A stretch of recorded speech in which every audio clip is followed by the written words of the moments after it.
السلام عليكم كسو دوادا جامعة سهل University Education for Everyone قيبتي هذا بوصاصو faculty و Information Communication Technology Department of Computer Science أما قيبتو Computer Science كا كورسادو و Features of Windows 10 إن واحد لا سعودسين يعني جو إنجنير عبد القادر لسعود وناكسن هذا بهدي سي وضنا 10 كينا waxay ku arki doonaa lecture-keena ama koorsadeena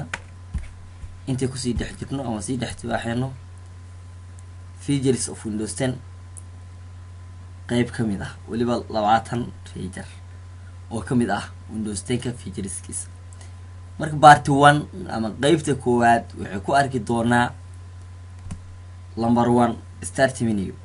start menu Windows kasta wuxuu leeyahay start menu هكلا دوانادين لكن start menu Windows كستواليه اوكي مرك start menu maxay tahay xagee laga tagaa ma haysa way seelo isticmaala waaye ayna aragno marka joogto computerkaaga waxa arkaysaa taskbar-ka hoose taskbar waxa la dhahaa diilinta hoose taskbar-kaas meesha ugu hooseysa button-ka ah dhinaca leftiga ah ayaa waxa ku arkaysaa Windows-ka icon-kiisa icon-kaas ayaa waxa loo yaqaanaa start menu marka la joogo Windows 10-ka iyo 8-ka start menu marka click siiyo mouse-ka waxa ii soo bixaysa start menu programmada haysa yani start menu waa primary location of the Windows yani waa location iska leeyahay Windows-ku taas oo haysa installed programmyada computerka lagu shubay fileski folderski dhamaan waa ka raadin kadaa halkaas ka heli kadaa marka waxyaabaha ugu caansan waxa kamid ah all programs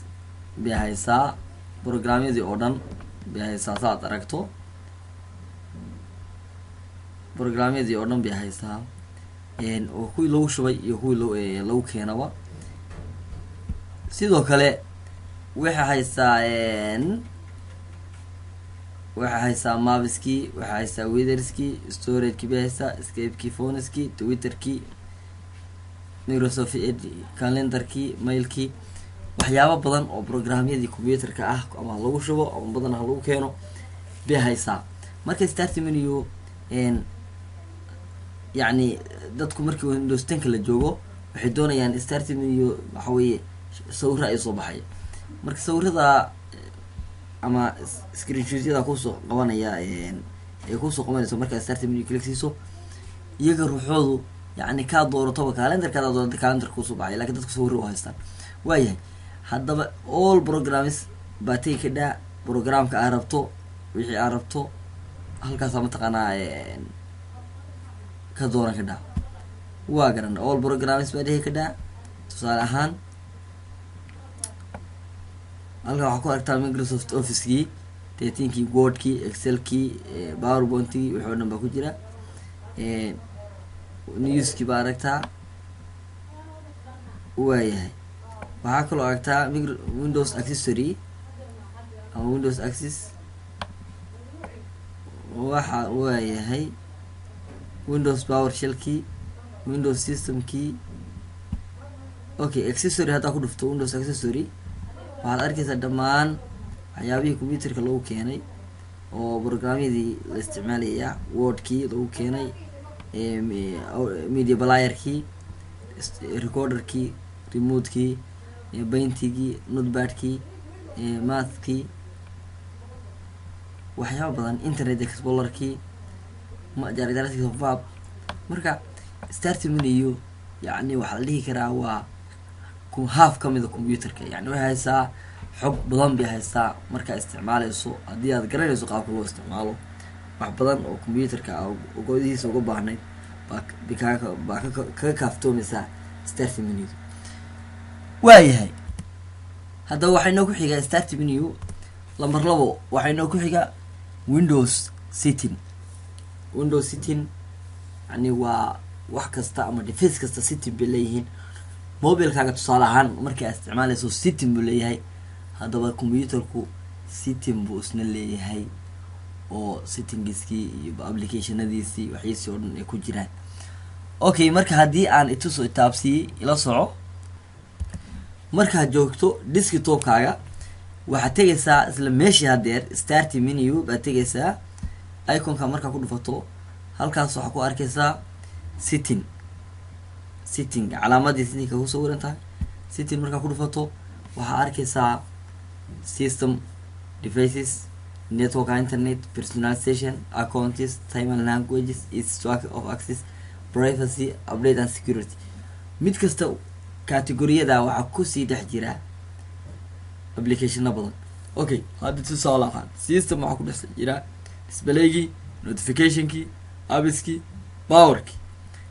deviceskii waxaa kusii dhex jira bluetoothkii printerskii muuskii networkii waa aragtaa wifi airplane mode iyo VPN personalizationka sidoo kale background log screen color accountiga usaga accountigaagii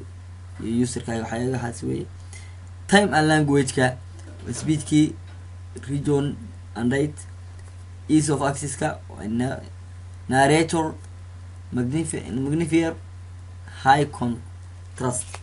yani waa soo dhaweeyihii iyo yani khadkii high contrast ahaayo khadka ribta ka dhigayay okay privacy markaad joogto location and camera ka hadlaysaa updateka Windows update and recovery and backup baa kelisa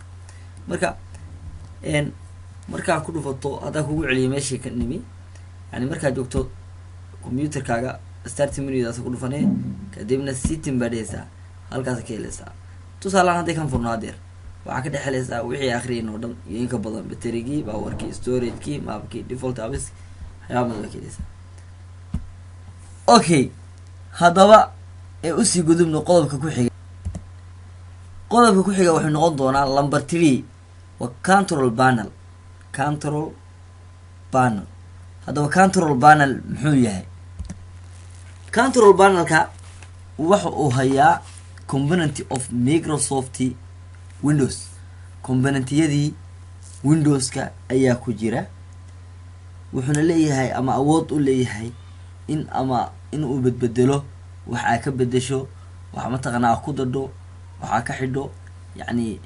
computerkaaga componentiyadiisa haddaba haddii aad ila aragtaan si practical ayaan u aragno ila soco adiga oo jooga desktopkaaga yani mar buu desktopka ku saaran yahay oo control panel oo aragtaa control panel haddaba desktopka ma saarna yani tusaale ahaan hide haddaan dhaho desktopka iconkaaga waxaa dhehaysaa view baa dhehaysaa show desktop iconkiiba waxaa dhehaysaa tigta ka qaadaysa okay shaashadayda waxba ma saarnaba control panelkiina waxaa rabaa inaad tago waxaa dhehaysaa right click